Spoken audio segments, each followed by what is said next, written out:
So this is not normally the types of videos that I do, but I feel like I need to share this easy fix to a very common problem with ride-in lawn mowers.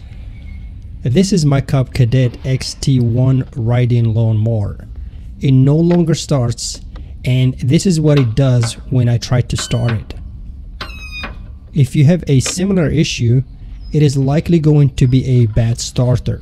One thing to keep in mind is that your Cub Cadet may be powered by a different engine than mine. This is important to know when looking for a compatible starter. So if you have a different engine, please make sure you check the operator's manual or look online for the exact replacement part.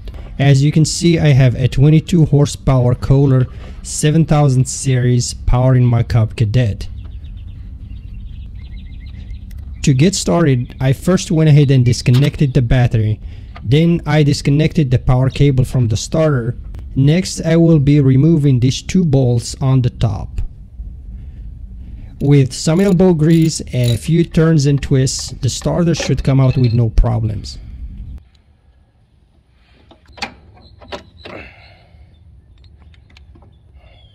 If you are lucky like me, the starter should still have the label showing the part number. If not, you can always consult the operator's manual for your particular engine.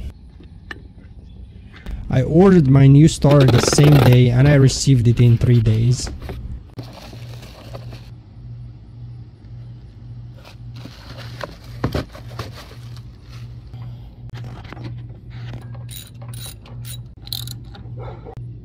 Now installing it is just as easy as removing it. Basically, you're just reversing the removal steps.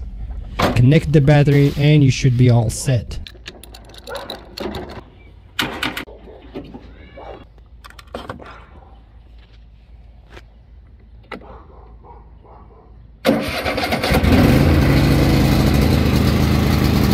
This concludes this video. If you have any questions or comments, feel free to let me know. As always, thank you for watching. Catch you in the next video.